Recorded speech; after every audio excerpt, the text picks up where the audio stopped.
بسم اللہ الرحمن الرحیم رضیت باللہ ربا وبالاسلام دینا وبمحمد صلی اللہ علیہ وسلم نبی و رسولا رب اشرح لی صدری ویسر لی امری واحلل عقدۃ من لسانی یفقہوا قولی۔ الصلاۃ والسلام علیک یا سیدی یا رسول اللہ وعلی آلک واصحابک یا سیدی یا حبیب اللہ۔ رب ذوالجلال کے فضل اور توفیق سے اللہ تعالیٰ کی حمد و ثنا کے بعد حضور نبی اکرم نور مجسم شفیع معظم صلی اللہ علیہ وسلم کے دربار گوہربار میں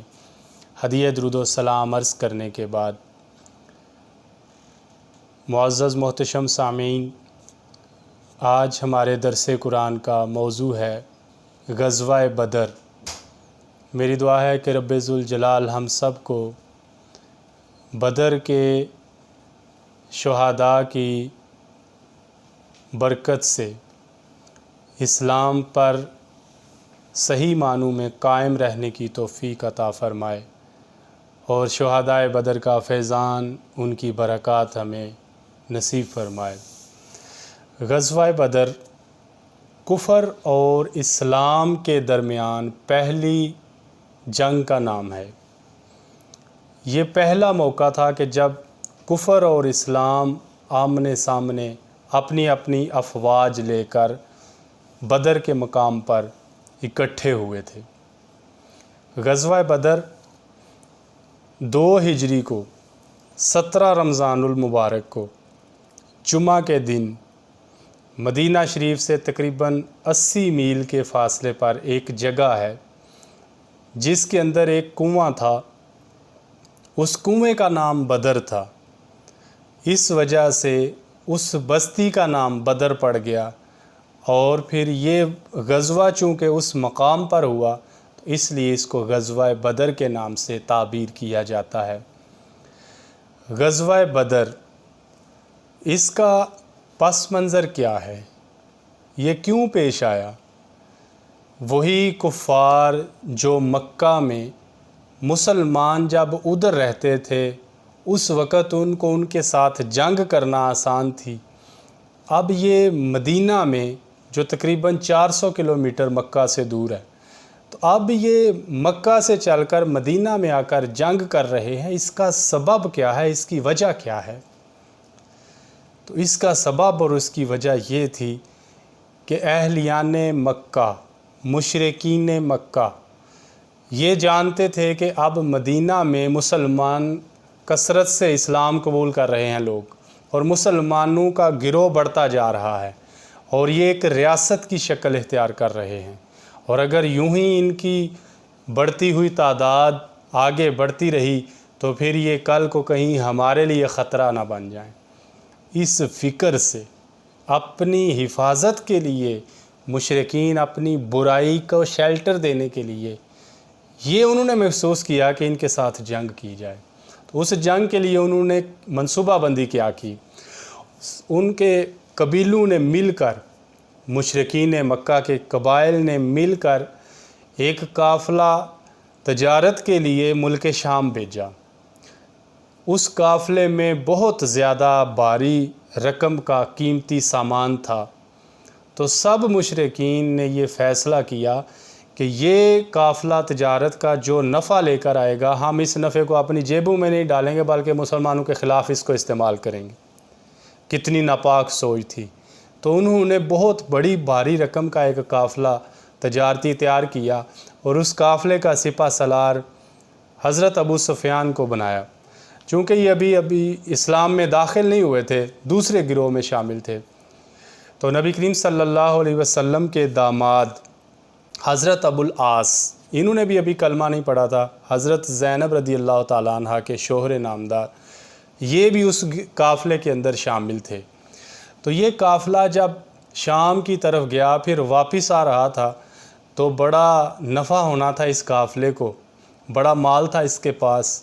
تو نبی کریم صلی اللہ علیہ وسلم نے اپنے غلاموں کو، صحابہ اکرام کو، حکم دیا کہ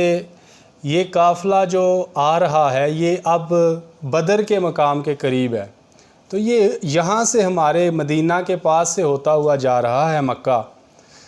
تو یہ جو مال لے کر آیا ہے یہ مال وہ جا کر مسلمانوں کے خلاف استعمال کریں گے،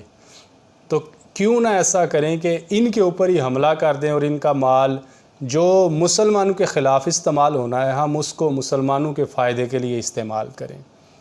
تو صحابہ اکرام نے سب نے اس بات کو قبول کیا، تو اس کے لیے پھر 2 صحابہ اکرام کی ڈیوٹی لگائی گئی کہ آپ اس قافلے کی خبر لے کر آئیں کہ وہ کہاں تک پہنچا ہے اور اس کی کیا صورتحال ہے۔ وہ 2 صحابی، ایک تھے حضرت طلحہ بن عبید اور دوسرے تھے حضرت سعید بن زید رضی اللہ تعالیٰ عنہ، ان دونوں کو ان قافلے والوں کی جاسوسی کے لیے بھیجا گیا۔ تو یہ بدر کے مقام کے قریب آ کر ایک جگہ پر ٹھہرے، یہ اونٹ پر آئے تھے، تو انہوں نے جو بھی معلومات لینی تھی لے کر واپس چلے گئے۔ بعد میں جب ابو سفیان وہاں قافلہ لے کر پہنچا تو اس نے وہاں کے لوگوں سے پوچھا کہ یہاں محمد صلی اللہ علیہ وسلم یا مدینہ والوں میں سے کوئی شخص تو نہیں آیا؟ تو وہاں کے لوگوں نے بتایا کہ وہ ایک جگہ ایسی ہے کہ جہاں ایک اونٹ کے اوپر 2 بندے آئے تھے، پتہ نہیں ان کا کیا مقصد تھا، ہمارے وہ علاقے کے نہیں، ہم نہیں ان کو جانتے۔ تو ابو سفیان جلدی سے اس جگہ پر گیا، اس نے جا کے دیکھا کہ وہاں جو اونٹ کی مینگنیاں تھیں ان میں سے جو کھجور کے ذرات تھے اس کے اثرات دکھائی دے رہے تھے۔ تو ابو سفیان چونکہ بہت ذہین آدمی تھا، اس نے اس بات سے اندازہ لگا لیا کہ یہ اونٹ کے مینگنیاں جو کھجوروں کی اثرات ان کے اندر ہمیں ظاہر ہو رہے ہیں، تو اس سے یہ بات ظاہر ہوتی ہے کہ یہ مدینہ سے لوگ آئے تھے، تو مدینہ میں چونکہ مسلمان ہیں اور ان سے ہمیں خطرہ ہے، ان سے ہماری دشمنی ہے، تو ضرور وہ ہماری جاسوسی کے لیے آئے تھے اور اب وہ ہمارا پیچھا کریں گے۔ اس نے اپنے قافلے والوں کو کہا کہ بہتری اسی میں ہے کہ تم یہ رستہ چھوڑ کے کوئی اور رستہ اختیار کرو۔ تو ادھر ساتھ ہی اس نے اپنے قافلے میں سے ایک شخص جس کا نام زمزم بن عمر غفاری تھا، اس کو کہا کہ تم جلدی جا کے ابو جہل کو بتاؤ مکہ میں کہ قافلے کے اوپر مدینہ والوں نے حملہ کا ارادہ رکھا ہے اور ہماری مدد کے لیے جلدی جلدی پہنچ جاؤ۔ ادھر وہ زمزم ادھر مکہ میں چلا گیا اور ادھر انہوں نے قافلے والوں نے رستہ بدل لیا۔ تو زمزم غفاری نے جا کر جب مکہ میں خبر دی تو ابو جہل خانہ کعبہ کی چھت کے اوپر چڑھ کر لوگوں کو آواز دیتا ہے کہ اے مکہ والو، جلدی جلدی نکلو اپنے گھروں سے اور اپنے اموال کی حفاظت کے لیے اس بندے کی بات سنو اور نکلو قافلے کی حفاظت کے لیے۔ مدینہ والے مسلمان اس کے اوپر حملہ کرنے کا ارادہ رکھتے ہیں۔ تو جلدی جلدی ان کے لوگ نکلے گھروں سے اور 1000 افراد پر مشتمل ان کا لشکر تیار ہوا، جس میں 100 گھوڑ سوار تھے، 700 اونٹ تھے اور ہر بندہ زرہ پوش تھا، اور ان کے ساتھ گانے بجانے والی عورتیں اور اس وقت کے موسیقی کے آلات تھے، اور بڑے کر و فر کے ساتھ وہاں سے وہ لوگ نکلے، اور ان کی رستے میں سرداران قریش دعوتیں کرتے تھے، ایک ایک دن میں 11 اونٹ ذبح کر کے وہ ان کو کھلاتے تھے، اور جس جگہ بھی پڑاؤ ڈالتے پھر وہاں ان کی گانے والی عورتیں اسلام کے خلاف زہر اگلتی، گانے بولتی، اشعار بولتی۔ تو اس طریقے سے وہ لوگ وہاں سے نکلے۔ جب وہ لوگ مکہ سے نکلے تو اللہ تعالیٰ نے حضرت جبریل امین علیہ السلام کو حکم دیا کہ میرے محبوب صلی اللہ علیہ وسلم کو جا کے ان کے نکلنے کی خبر دو۔ جبریل امین علیہ السلام نبی علیہ السلام کی خدمت میں حاضر ہوئے، عرض کرتے ہیں یا رسول اللہ صلی اللہ علیہ وسلم، مشرکین مکہ کا ایک بھاری لشکر آپ کے ساتھ لڑنے کے لیے نکل پڑا ہے۔ تو نبی کریم صلی اللہ علیہ وسلم نے اپنے صحابہ اکرام کو مدینہ منورہ میں میٹنگ بلا لی، اکٹھا کیا، مشورہ کیا۔ سرکار دو عالم صلی اللہ علیہ وسلم نے ارشاد فرمایا کہ اللہ تعالیٰ نے میرے ساتھ 2 میں سے ایک کا وعدہ کر لیا ہے۔ 2 کیا تھے؟ ایک تھا یہ قافلہ جو ابو سفیان کا تھا، اور ایک تھا وہ لشکر جس کا سپہ سالار وہ ابو جہل تھا۔ تو نبی علیہ السلام نے فرمایا ان دو میں سے ایک کے اوپر ہمیں نصرت ملے گی، مدد ملے گی، غلبہ ملے گا، تو اللہ نے میرے ساتھ دو میں سے ایک کا وعدہ کر لیا ہے۔ تو اے میرے غلاموں بتاؤ تمہاری کیا رائے ہے کہ ہم قافلے والوں کا پیچھا کریں یا وہ لشکر کے ساتھ مقابلہ کریں؟ تو صحابہ کرام رضوان اللہ علیہم اجمعین نے عرض کیا یا رسول اللہ صلی اللہ علیہ وسلم، چونکہ ابھی ہم جنگ کے حالات کی تیاری میں نہیں ہیں، تو لہٰذا ہمیں بہتر ہے کہ یہ جو 30 افراد پر مشتمل قافلہ ہے مختصر سا، ہم اس کے درپے ہوتے ہیں اور اس پر ہی حملہ کرتے ہیں، ہم لشکر کا مقابلہ نہیں کر سکتے فی الحال۔ تو نبی کریم صلی اللہ علیہ وسلم نے ارشاد فرمایا کہ یہ قافلہ تو اب ساحلی رستے سے ہوتا ہوا چلا گیا، تو لہٰذا اب ہمیں لشکر کا مقابلہ کرنا چاہیے۔ پھر صحابہ نے عرض کی یا رسول اللہ صلی اللہ علیہ وسلم، اگر قافلہ چلا گیا تو ہم اس کا پیچھا کرتے ہیں، پکڑ لیتے ہیں اس کو، لشکر کے مقابلے کی فی الحال ہماری تیاری نہیں۔ جب سرکار دو عالم صلی اللہ علیہ وسلم نے ان کو دوبارہ بتا بھی دیا کہ قافلہ تو چلا گیا، اب لشکر کی طرف ہمیں بڑھنا ہے، تو دوبارہ جب صحابہ نے اصرار کیا کہ نہیں ہمیں قافلے والوں کی طرف بڑھنا چاہیے، تو نبی کریم صلی اللہ علیہ وسلم کو اس بات سے جلال آ گیا۔ جب آپ صلی اللہ علیہ وسلم کے غضب کی کیفیت کو دیکھا تو سب سے پہلے حضرت ابو بکر صدیق رضی اللہ تعالیٰ عنہ اٹھے، عرض کیا جو بھی آپ نے عرض کیا۔ صاحب مدارج النبوت کے اندر شیخ عبدالحق محدث دہلوی رحمۃ اللہ تعالیٰ علیہ آپ نے لکھا ہے کہ حضرت ابو بکر صدیق نے اتنی عمدہ گفتگو کی، اور پھر آپ کے بعد حضرت عمر رضی اللہ تعالیٰ عنہ اٹھے اور آپ نے بھی اتنی عمدہ گفتگو کی جس سے نبی کریم صلی اللہ علیہ وسلم خوش ہوئے اور ان کو دعائے خیر عطا فرمائی۔ اس کے بعد پھر حضرت سعید بن عبادہ رضی اللہ تعالیٰ عنہ یہ کھڑے ہوئے اور انہوں نے عرض کی یا رسول اللہ صلی اللہ علیہ وسلم، آپ اپنے کام میں غور و فکر کر لیں، ہمارے اوپر نہ چھوڑیں، آپ خود اپنے کام میں غور کر لیں کہ قافلے کی طرف جانا ہے یا لشکر کی طرف جانا ہے، جو بھی آپ کو بہتر لگتا ہے آپ بس اس کا حکم فرما دیں۔ خدا کی قسم اگر آپ ہمیں عدن تک لے جائیں گے تو ہم پیچھے نہیں ہٹیں گے، انصار میں سے کوئی ایک بندہ بھی پیچھے نہیں ہٹے گا، ہم آپ کے ساتھ رہیں گے۔ رسول اکرم صلی اللہ علیہ وسلم نے ان کے لیے بھی دعائے خیر فرمائی۔ پھر اس کے بعد حضرت مقدار بن عمر رضی اللہ تعالیٰ عنہ یہ کھڑے ہوئے، عرض کرنے لگے یا رسول اللہ صلی اللہ علیہ وسلم، آپ جہاں چاہیں ہمیں لے جائیں، ہم کبھی بھی وہ بات منہ سے نہیں نکالیں گے جو بنی اسرائیل نے حضرت موسیٰ علیہ السلام سے کہی تھی،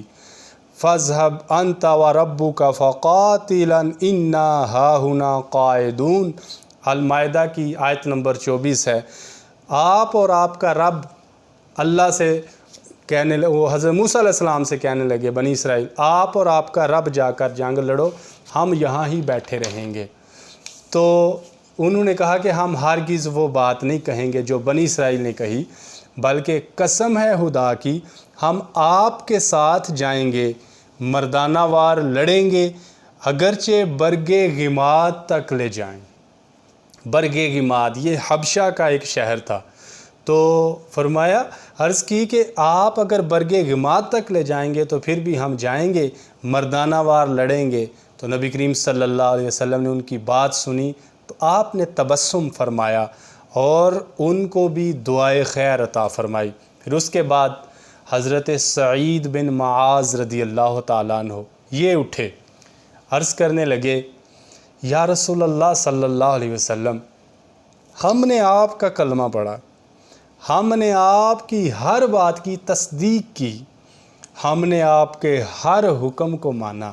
یا رسول اللہ صلی اللہ علیہ وسلم آپ ہمارے نبی ہیں، آپ جو بھی حکم دیں گے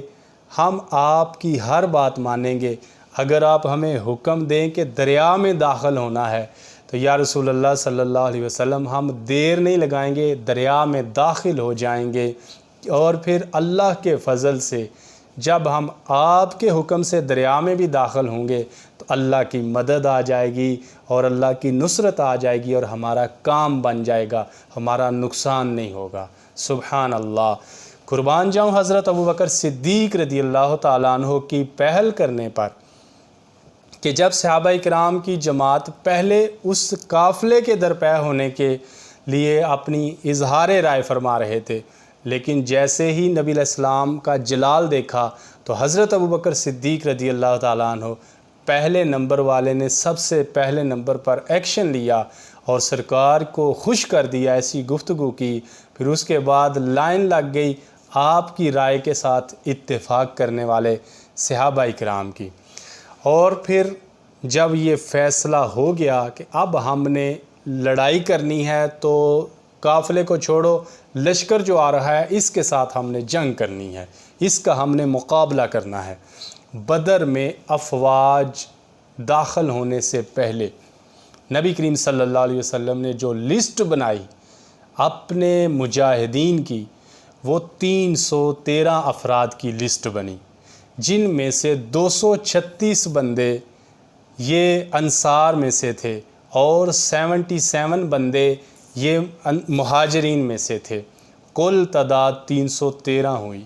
جن میں سے 305 بندے بدر میں پہنچے اور 8 بندوں کو نبی کریم صلی اللہ علیہ وسلم نے کسی وجہ سے مدینہ میں ٹھہرایا۔ انہی میں سے حضرت عثمان غنی رضی اللہ تعالیٰ عنہ آپ بھی ایک ہیں کہ جب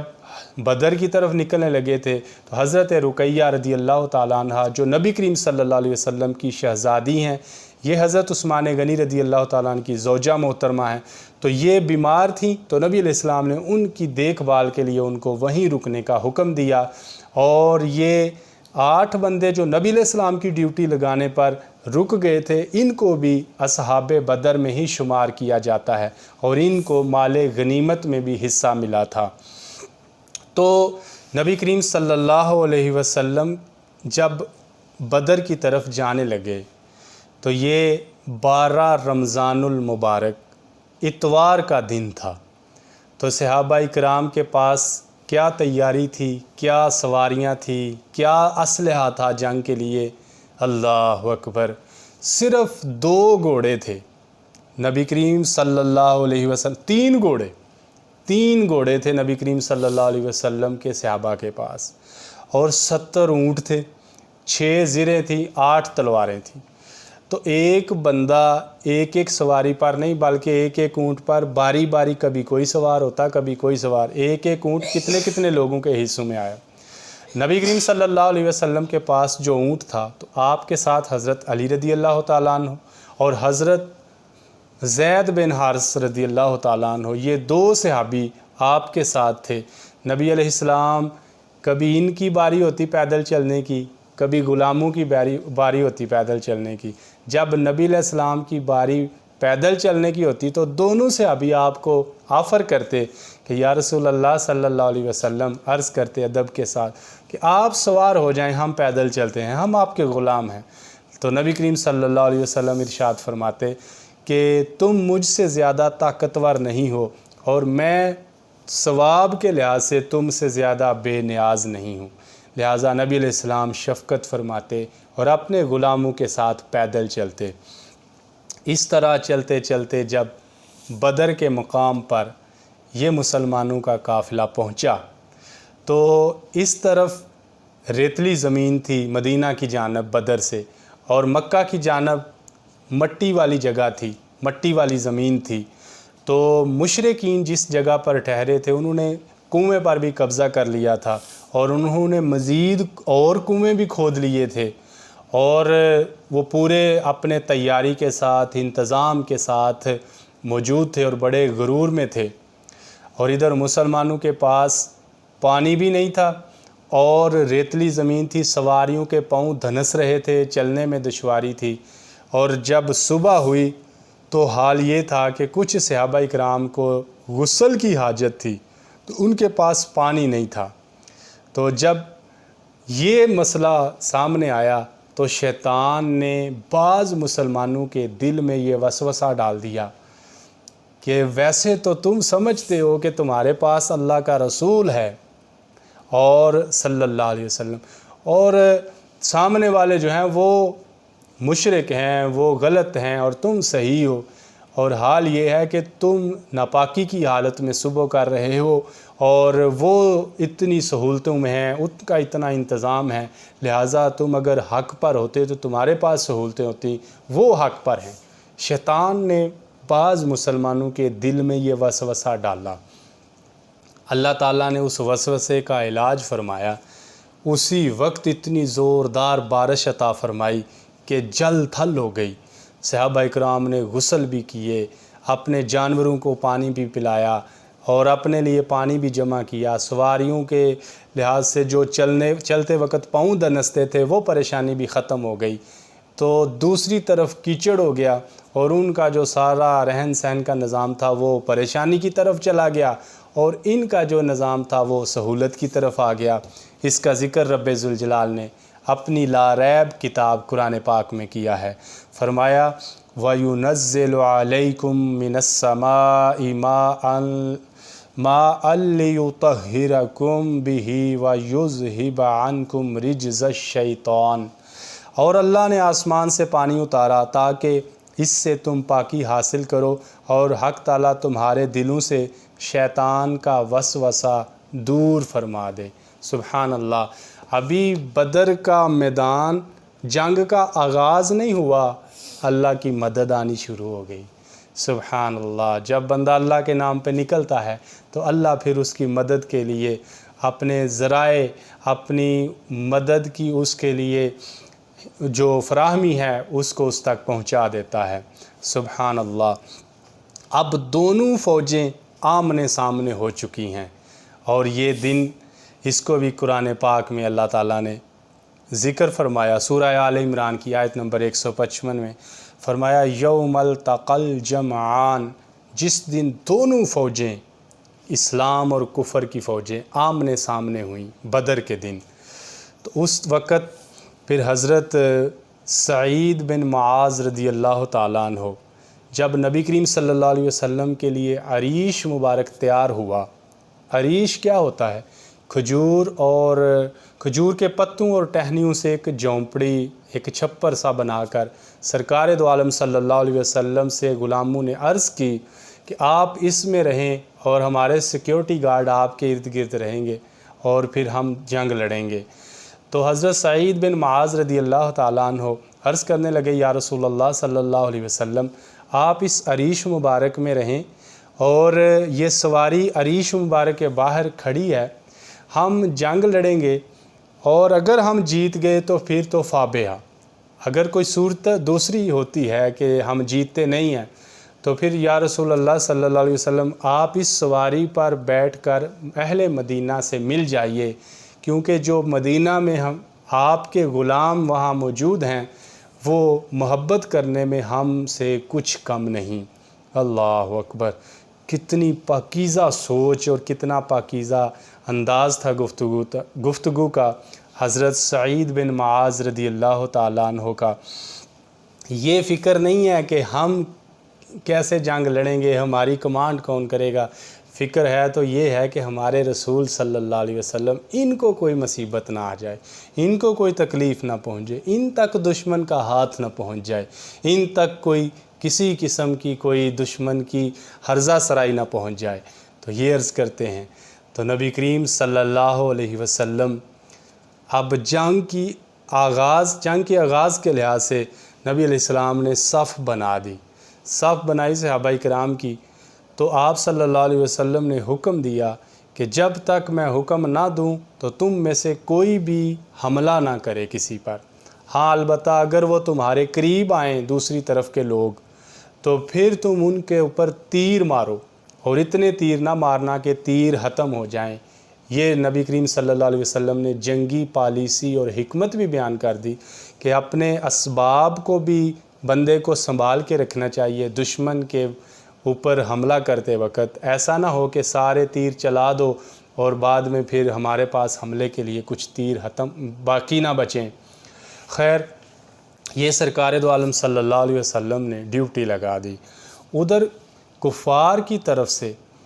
ایک بندہ جاسوسی کے لیے انہوں نے بھیجا کہ جاؤ مسلمانوں کے لشکر کا، فوج کا دیکھ کے آؤ کہ کتنا کا گروہ ہے، کتنی کی فوج ہے،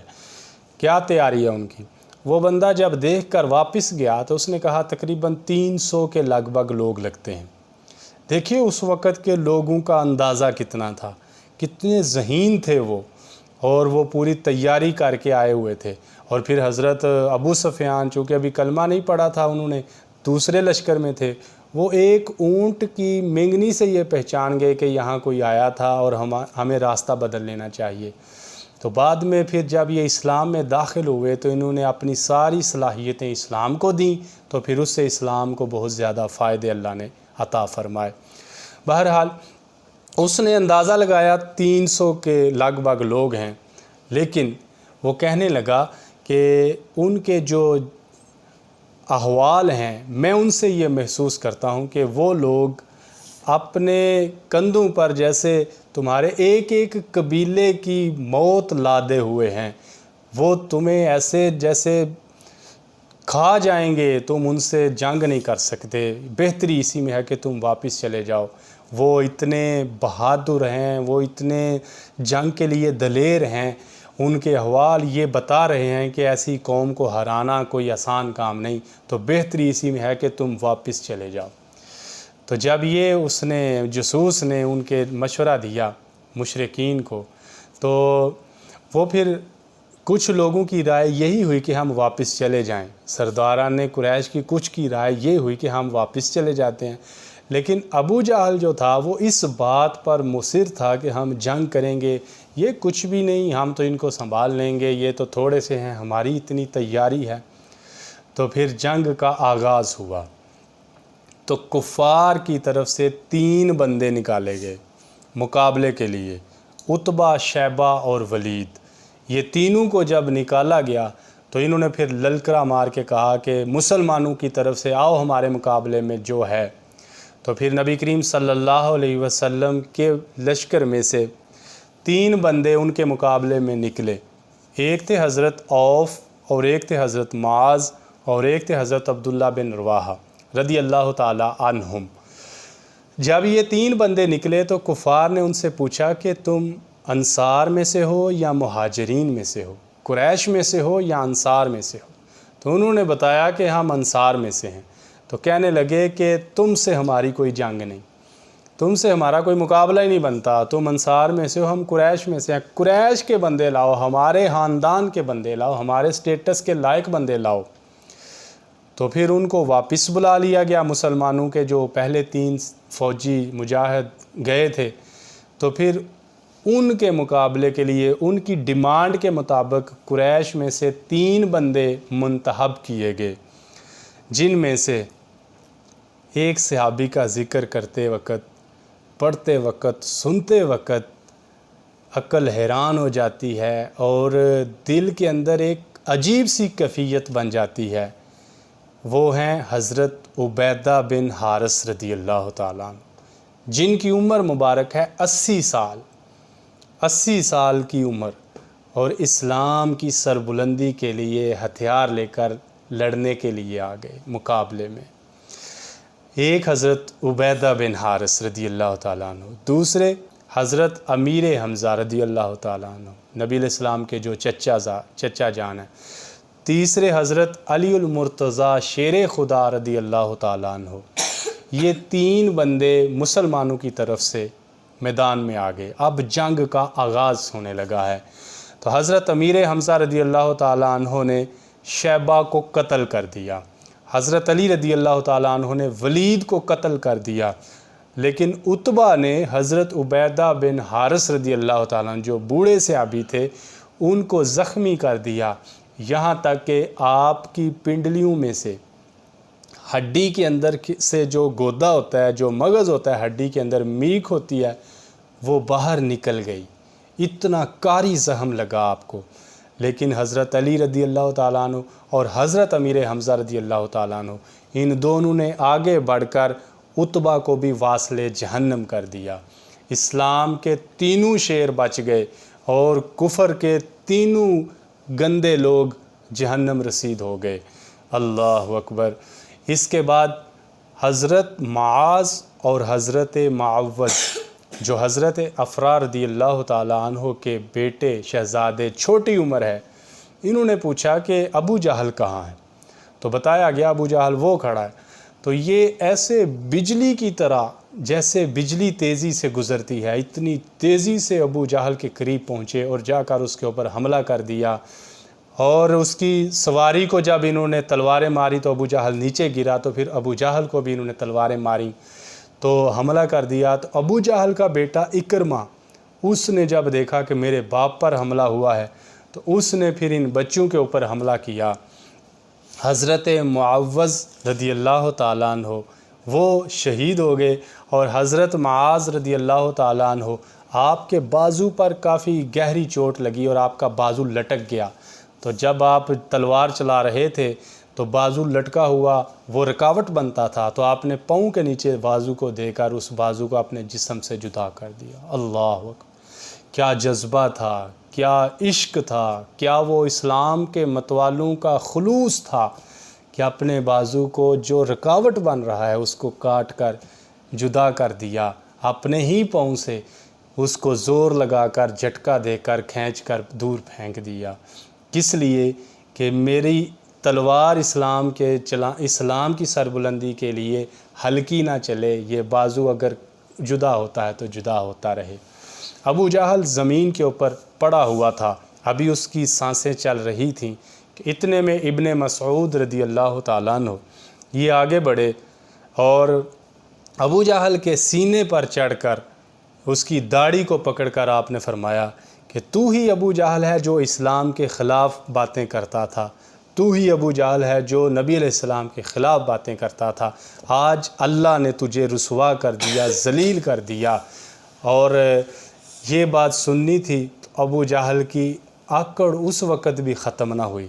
کہنے لگا مجھے اس بات کا کوئی افسوس نہیں کہ میں مر رہا ہوں، افسوس اس بات کا ہے کہ مجھے کھیتی باڑی کرنے والے لوگوں نے قتل کیا، مجھے کوئی میرے پائے کا بندہ قتل کرتا۔ استغفر اللہ۔ ابو جہل کو اس امت کا فرعون کہا جاتا ہے، لیکن فرعون نے بھی ڈوبتے وقت یہ کہہ دیا تھا کہ میں اللہ پر ایمان لاتا ہوں۔ تو یہ اتنا بدبخت ہے کہ یہ مرتے وقت بھی اس کو یہ توفیق نہیں ہوئی، بلکہ مرتے وقت بھی بس میرا سٹیٹس اور میرا غرور اور میرا تکبر اور میرا خاندان، اس کو ان باتوں کی ہی پڑی ہوئی تھی کہ یہ سمجھ رہا تھا کہ مجھ کو چارہ کاٹنے والوں نے مار دیا، مجھ کو کھیتی باڑی کرنے والوں نے مار دیا، مجھے مارتا کوئی قریش، مجھے مارتا کوئی چودھری، اس کو یہی فکر لگی رہی، تو بس دائمی جہنمی بن گیا۔ حضرت عبداللہ ابن مسعود رضی اللہ تعالیٰ عنہ نے اس کا سر کاٹ کر نبی علیہ السلام کی بارگاہ میں پیش کیا، تو رسول اللہ صلی اللہ علیہ وسلم نے اللہ کی بارگاہ میں سجدہ شکر ادا کیا کہ آج یہ اسلام کا بڑا دشمن تباہ ہوا، برباد ہوا، ذلیل ہوا، قتل ہو گیا، آج اس کے جو اسلام کے خلاف سازشیں ہونی تھی ان کا کلا کما ہو گیا۔ رسول اکرم صلی اللہ علیہ وسلم نے دعا فرمائی اس وقت، آپ نے فرمایا الحمدللہ الذی اخذک یا عدو اللہ، اللہ کی ساری تعریفیں ہیں کہ جس نے اپنے دشمن کو رسوا کیا۔ اللہ اکبر! کیسا بندہ تھا کہ جس کے مرنے پر اللہ کے نبی صلی اللہ علیہ وسلم سجدہ شکر ادا کر رہے ہیں، اور پھر اس کے مرنے پر الحمدللہ الذی یہ دعائیں پڑھ رہے ہیں کہ یا اللہ تیری تعریفیں، یا اللہ تیرا شکر ہے کہ اس اسلام کے دشمن کو تو نے ختم کیا۔ تو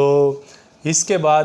جب جنگ چل رہی تھی، مسلمان تھوڑے تھے، کفار زیادہ تھے، ابھی فرشتوں کی مدد نہیں آئی تھی۔ میرے اور آپ کے آقا صلی اللہ علیہ وسلم عریش مبارک میں کبھی اندر جاتے ہیں، کبھی باہر غلاموں کو دیکھتے ہیں، جنگ کے حالات دیکھتے ہیں، جنگ بہت تیز حالات کے اندر چل رہی ہے، تو رسول اکرم صلی اللہ علیہ وسلم کے پاس عریش مبارک میں حضرت سیدنا صدیق اکبر رضی اللہ تعالیٰ عنہ موجود تھے۔ پیارے آقا صلی اللہ علیہ وسلم نے جب دیکھا غلاموں کو کہ تھوڑے ہیں اور وہ کفار زیادہ ہیں، تو آپ نے دعا مانگنا شروع کر دی۔ آپ عرض کرنے لگے یا باری تعالیٰ، وہ مدد جس کا تو نے مجھ سے وعدہ کیا تھا وہ بھیج دے، اے اللہ وہ مدد جس کا تو نے مجھ سے وعدہ کیا تھا وہ بھیج دے۔ اگر آج مدد نہ آئی تو یہ تھوڑے سے مسلمان اگر شہید کر دیے گئے تو روئے زمین پر تیرا نام لینے والا کوئی نہیں بچے گا۔ اے اللہ مدد بھیج دے، اے اللہ مدد بھیج دے۔ نبی علیہ السلام یہ بار بار اللہ سے التجا کر رہے تھے۔ نبی علیہ السلام کبھی باہر آ رہے، کبھی اندر جا رہے عریش مبارک میں، کبھی غلاموں کے حالات کو دیکھ رہے، کبھی اندر جا رہے ہیں، باہر آ رہے ہیں، دعا کرتے جا رہے ہیں۔ اسی دوران نبی علیہ السلام کے کندھے مبارک سے چادر سرک کر نیچے گری تو حضرت صدیق اکبر رضی اللہ تعالیٰ عنہ نے وہ چادر اٹھا کر سرکار کے کندھے پر رکھی اور عرض کرنے لگے، یا رسول اللہ صلی اللہ علیہ وسلم بس کریں، دعا بس کریں، اللہ نے آپ کے لیے مدد بھیج دینی ہے، اللہ کی مدد آ جائے گی، جو عرض آپ نے کر دی ہے اسی پر اکتفا کریں۔ پیارے آقا صلی اللہ علیہ وسلم کی بے چینی حضرت ابوبکر صدیق رضی اللہ تعالیٰ عنہ سے دیکھی نہیں جا رہی تھی اور غلاموں کے اوپر حملے پہ حملے ہو رہے تھے، یہ میرے محبوب علیہ السلام سے دیکھے نہیں جا رہے تھے۔ حضرت علی المرتضیٰ شیر خدا رضی اللہ تعالیٰ عنہ آپ کبھی جنگ کے اندر ہوتے، کبھی پھر آ کر عریش مبارک میں میرے اور آپ کے آقا صلی اللہ علیہ وسلم کی زیارت کرتے۔ حضرت علی فرماتے ہیں کہ میں نے دیکھا پیارے آقا صلی اللہ علیہ وسلم اس انداز سے دعا کر رہے تھے، دعا کرتے تھے، یا حی یا قیوم برحمتک استغیث، یا حی یا قیوم برحمتک استغیث، اے حی اے قیوم ہم تیری رحمت سے استغاثہ کرتے ہیں۔ اللہ اکبر۔ میرے اور آپ کے آقا صلی اللہ علیہ وسلم عریش مبارک میں نوافل پڑھ رہے ہیں، اللہ کی رحمت کی طلب کر رہے ہیں، دعا مانگ رہے ہیں، اور صدیق اکبر رضی اللہ تعالیٰ عنہ عرض کرتے ہیں، یا رسول اللہ صلی اللہ علیہ وسلم بس کریں، آپ دعا اتنی نہ کریں، اللہ کی مدد آ جائے گی، اللہ کی مدد آ جائے گی۔ نبی علیہ السلام نے فرمایا، وہ اللہ کی مدد آ گئی، وہ اللہ کی مدد آ گئی۔ وہ دیکھو حضرت جبرائیل علیہ السلام کی سواری کے دانتوں پر مٹی لگی ہوئی ہے، اے صدیق اکبر وہ دیکھو اللہ کی مدد آ گئی۔ سبحان اللہ، اللہ تعالیٰ نے فرشتوں کے ساتھ مدد کر دی بدر کے اندر، جو وعدہ کیا تھا نبی علیہ السلام کے ساتھ کہ 2 میں سے ایک پر آپ کو غلبہ دوں گا، ایک پر آپ کو غلبہ دوں گا، تو یہ اللہ کی مدد آن پہنچی۔ لیکن آئی کب ہے کہ جب بہت زیادہ صحابہ اکرام نے حوصلے کے ساتھ، صبر کے ساتھ، استقامت کے ساتھ، جرأت کے ساتھ اللہ کے دین کے لیے اپنی جان، تن، من، دھن ہر چیز قربان کرنے کے لیے اپنے گھر سے نکل آئے ہیں، اور جب انہوں نے بالکل اللہ کے بھروسے پر نبی علیہ السلام کے ارشاد گرامی کی تکمیل کے لیے بدر کے مقام پر پہنچ کر اپنا کام مکمل کر دیا کہ ہم تو یہاں تک آ سکتے تھے، ہم تلوار چلا سکتے تھے، ہم اپنی جانیں پیش کر سکتے تھے، یہ ہمارا کام تھا، غلبہ دینا، کامیابی دینا، دشمن کے مقابلے میں اسلام کے غلبے کے لیے مسلمانوں کو فتح دینا، یہ رب ذوالجلال کے کرم پر ہے۔ تو رب ذوالجلال نے مدد فرما دی۔ نبی کریم صلی اللہ علیہ وسلم کی حدیث پاک کا مفہوم ہے، حضرت قتادہ رضی اللہ تعالیٰ عنہ اس حدیث پاک کو روایت کرتے ہیں، مدارج النبوت کے اندر یہ موجود ہے کہ نبی کریم صلی اللہ علیہ وسلم نے ارشاد فرمایا کہ اللہ نے اس دن 5000 فرشتوں سے اہل بدر کی مدد کی، 5000 فرشتوں سے، ماشاء اللہ، سبحان اللہ۔ اور میرے اور آپ کے آقا صلی اللہ علیہ وسلم فرماتے ہیں اس دن فرشتوں کا انداز کیا تھا، سفید امامے سروں پر باندھے ہوئے تھے، جنگ کرنے کے لیے وہ نوری مخلوق خاکیوں کی مدد کے لیے اللہ نے بھیج دی۔ حضرت علی المرتضیٰ شیر خدا رضی اللہ تعالیٰ عنہ آپ فرماتے ہیں کہ میں نے بدر کے دن ایک ایسی تیز ہوا چلتی ہوئی دیکھی جو اس سے پہلے اتنی تیز ہوا کبھی نہیں دیکھی۔ تو نبی علیہ السلام نے فرمایا کہ اے حضرت علی رضی اللہ تعالیٰ عنہ، وہ جو ہوا تم نے پہلی تیز چلتی ہوئی دیکھی، تو اس وقت اللہ نے حضرت جبریل علیہ السلام کو 1000 فرشتوں کا لشکر دے کر مدد کے لیے بھیجا تھا۔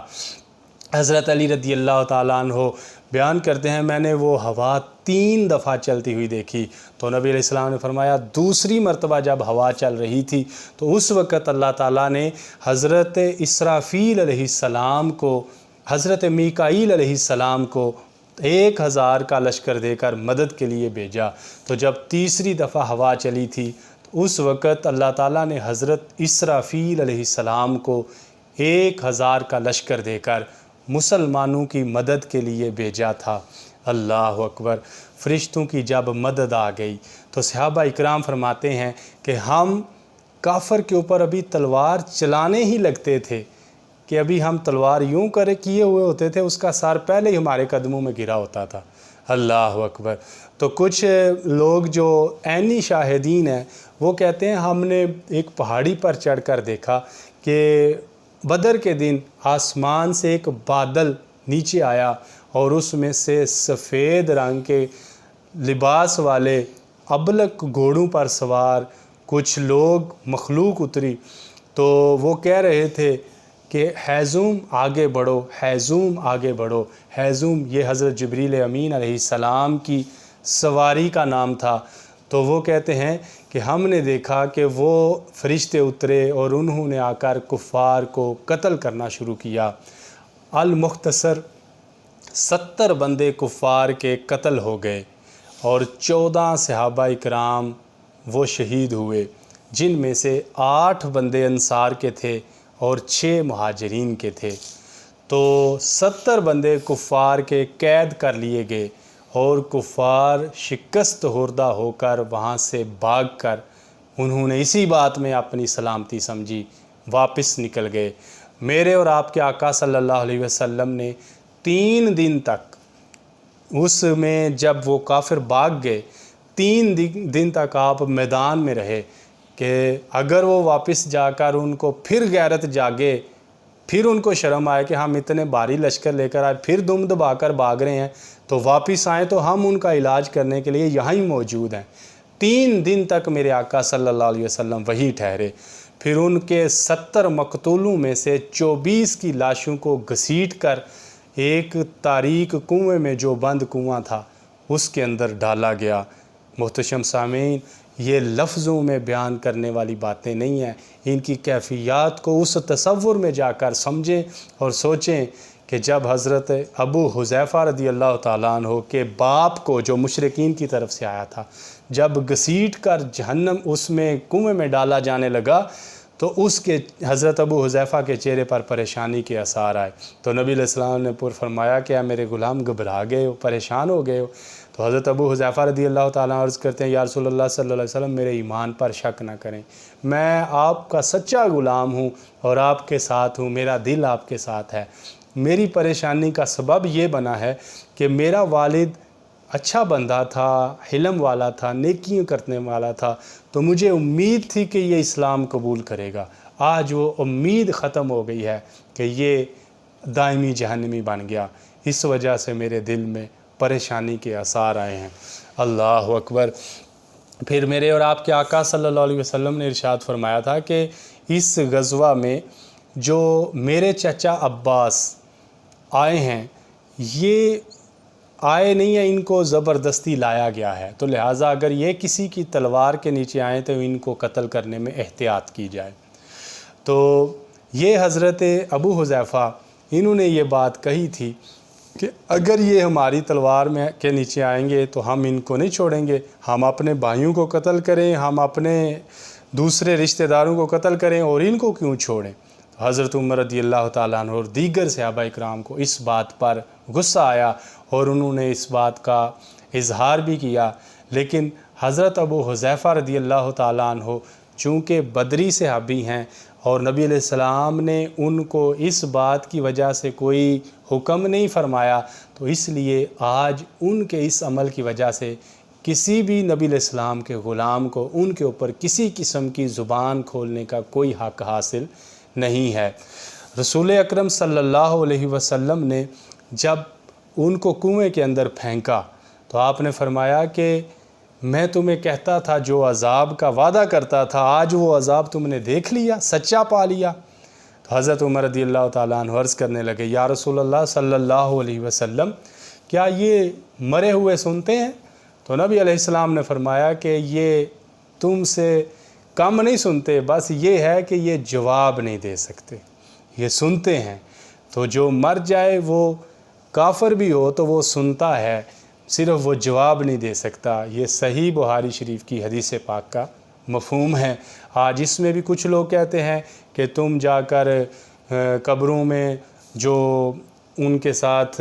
وسیلے ڈالتے ہو وہ تو سنتے نہیں ہیں، جو مر چکا ہے وہ نہیں سن سکتا، اس طرح کی باتیں کرتے ہیں۔ تو لہٰذا وہ یا تو دین سے بالکل مخلص نہیں ہیں وہ لوگ، اگر انہوں نے یہ حدیث پاک پڑھی ہے تو پھر ان کو سماع موتا کا انکار نہیں کرنا چاہیے، اور یقیناً انہوں نے پڑھی ہے۔ تو بہرحال اللہ تعالیٰ ایسے لوگوں سے امت کی حفاظت فرمائے۔ میرے نبی کریم صلی اللہ علیہ وسلم اس جنگ کو مکمل جیت کر اللہ کے فضل سے فرشتوں کی مدد آ گئی، اللہ نے جو وعدہ کیا تھا پورا ہو گیا، ڈھیروں غنیمت کا مال لے کر سرکار دو عالم صلی اللہ علیہ وسلم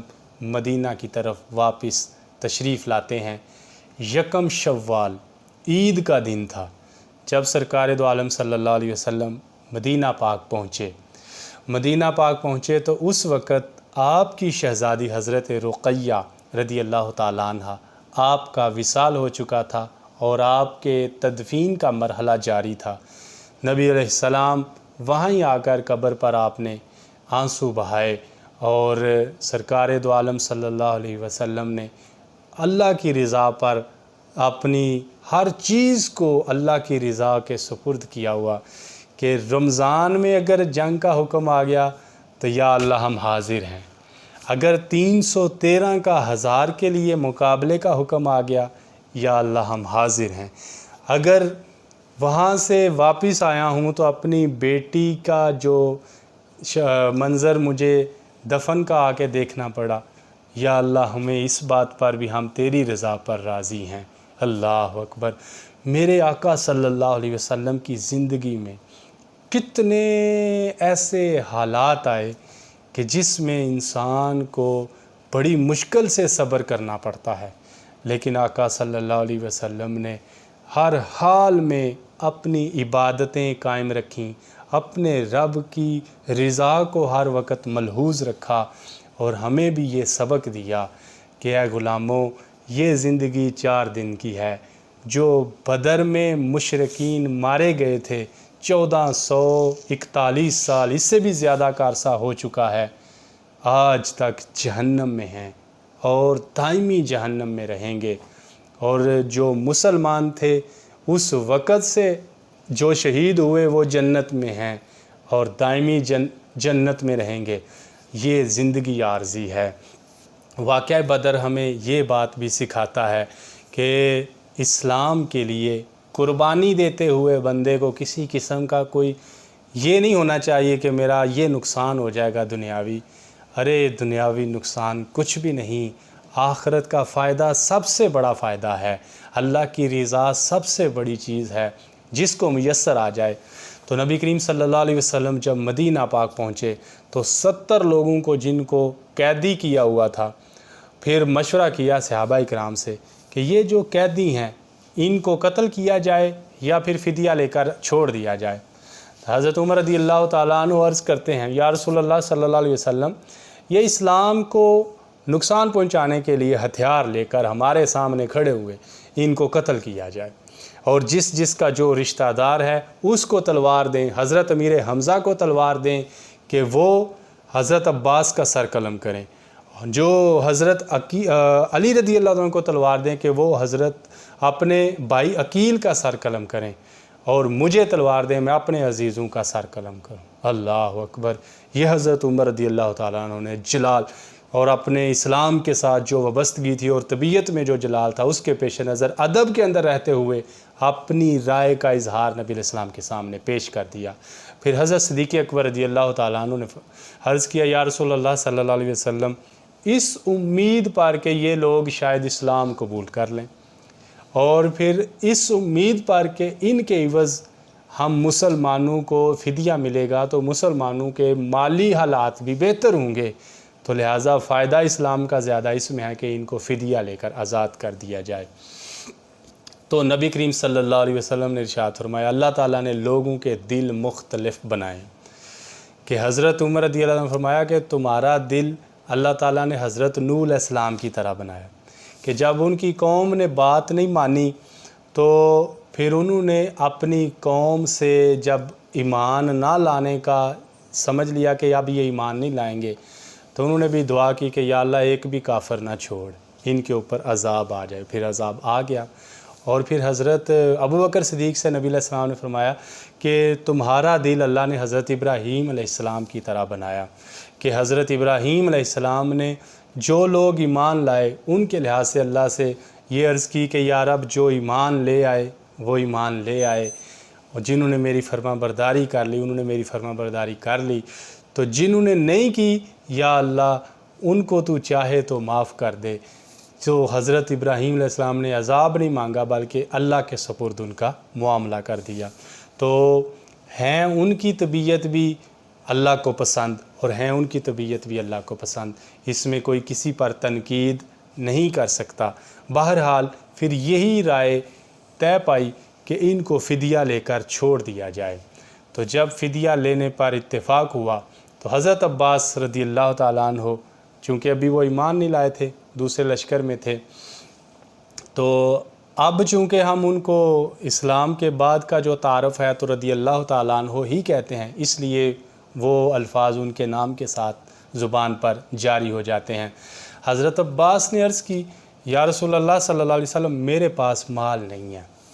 میں فدیہ مجھے آپ ایسے ہی چھوڑ دیں۔ تو نبی علیہ السلام نے فرمایا کہ جو مال جب گھر سے نکلے تھے مکہ سے تم تو ام فضل کو دیا تھا کہ اگر میں جنگ میں مارا گیا تو یہ مال تمہارے کام آئے گا، اور اگر واپس آیا تو پھر میں یہ مال خود ہی آ کے خرچ کر لوں گا۔ تو حضرت عباس نے پھر یہ سوچا کہ میں نے یہ بات کسی کو نہیں بتائی، تو نبی علیہ السلام نے یہ جو بات مجھے بتا دی تو یقیناً یہ اللہ کے سچے رسول ہیں۔ نبی علیہ السلام کی ایک غیب کی خبر سن کر حضرت عباس رضی اللہ تعالیٰ عنہ نے بھی ایمان قبول کر لیا۔ اللہ اکبر۔ تو پھر بدر کے جو لوگ قیدی تھے ان میں سے کچھ کو پڑھنا لکھنا آتا تھا، تو نبی علیہ السلام نے فرمایا تم ہمارے بچوں کو تعلیم دو، پڑھنا لکھنا سکھا دو تو یہی تمہارا فدیہ ہوگا۔ تو اس طرح سے پھر ان کو قیدیوں کو آزاد کر دیا گیا فدیہ لے کر۔ تو اس کے بعد اسلام والوں کے حوصلے اللہ نے بلند کر دیے مزید پہلے سے بھی زیادہ، کہ اللہ نے مال بھی اتنا عطا کر دیا غنیمت میں، اور پھر دشمن کے ساتھ مقابلے میں اللہ نے نصرت بھی بھیج کر فتح بھی عطا فرما دی، اور ادھر کافروں کے گھروں میں صف ماتم بچھ گئی کہ ان کے سرداران قریش ابو جہل، عتبہ، شیبہ، ولید، یہ بڑے بڑے سرداران قریش بدر کے اندر ان کے سر کچلے گئے، اور اسلام کے متوالوں نے اپنی تلواروں سے ان کے سروں کو کاٹ کر اسلام کا جھنڈا سر بلند کیا۔ اللہ اکبر۔ محتشم سامعین، غزوہ بدر سنانا، پڑھنا، سننا، اس کا مقصد کیا ہے؟ اس کا مقصد یہ ہے کہ غزوہ بدر میں جس طرح مسلمانوں نے استقامت دکھائی اور پھر اللہ کی مدد آئی، آج بھی ہمیں اپنے ماحول کے اندر ہر روز کہیں نہ کہیں ان چیزوں کا سامنا ہے کہ وہاں ہمیں استقامت کے ساتھ کھڑا رہنے کی ضرورت پڑتی ہے۔ جب ایک بندہ اپنی شادی پر یہ فیصلہ کرتا ہے کہ میں نے ناچ گانا نہیں ہونے دینا، میں نے محفل کروانی ہے سرکار کی، تو اسی برادری میں سے کچھ لوگ اس کو روکنے کے لیے آتے ہیں، چھوڑ یار شادی تو ڈھول باجے سے ہی سونی لگتی ہے۔ اب اس کو چاہیے کہ بدر والے تو اتنے بڑے حالات کے اندر استقامت کا دامن نہیں چھوڑتے، تو میں ان کی چھوٹی سی باتوں سے کیوں اپنے بات اور مقصد سے پیچھے ہٹوں؟ میں استقامت کے ساتھ اپنی بات پر قائم رہتے ہوئے ان کو اپنی بات کی طرف قائل کروں گا، نہ کہ اپنی بات ان کی طرف قائل ہو جاؤں اپنی بات کو چھوڑ کر۔ تو یہ روزمرہ امتحانات ہیں انسان کے، تو ہم اس قابل تو نہیں کہ ہم امتحانات دیں۔ ہم یہی دعا کرتے ہیں کہ اللہ اپنے فضل سے ہمیں امتحانات سے محفوظ رکھے، اور اپنے فضل سے ہی ہمارا ایمان کے اوپر خاتمہ کر کے جنت ہمیں ٹکٹ عطا فرما دے۔ لیکن محتشم سامعین، بدر والوں نے ہمیں یہی سبق سکھایا ہے کہ اے مسلمانوں، حالات جیسے بھی ہوں، اسلام کے لیے جو نکلے گا اللہ کی مدد اس کے ساتھ ہوگی۔ اپنی نمازوں کی حفاظت کریں، اپنے اخلاق کو بہتر کریں، اپنے انداز کو بہتر کریں کہ دیکھنے والا آپ کو دیکھ کر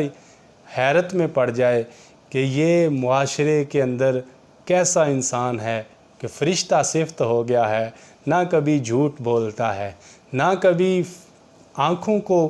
یہ آلودہ کرتا ہے بے حیائی سے، نہ کبھی ملاوٹ کی طرف جاتا ہے، نہ کبھی سود کی طرف ہاتھ بڑھاتا ہے، نہ کبھی کسی کا دل دکھانے کی طرف، ظلم کی طرف جاتا ہے۔ یہ کیسا حضور کا غلام ہے، یہ کیسا فرشتہ صفت انسان ہے۔ تو گویا کہ یہ زبان حال سے یہ جواب دے رہا ہو کہ میرے اس چھوٹے سے کردار کو دیکھ کر حیرت میں پڑنے والوں، بدر کے ان جوانوں کو دیکھو، بدر کے معاذ اور معوذ کو دیکھو، میرے اس چھوٹے سے کردار پر تعجب کرنے والوں،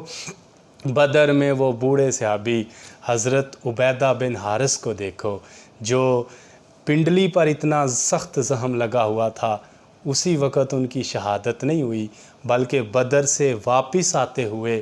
وادی روحہ یا وادی صفرا، یہ دو روایات ملتی ہیں،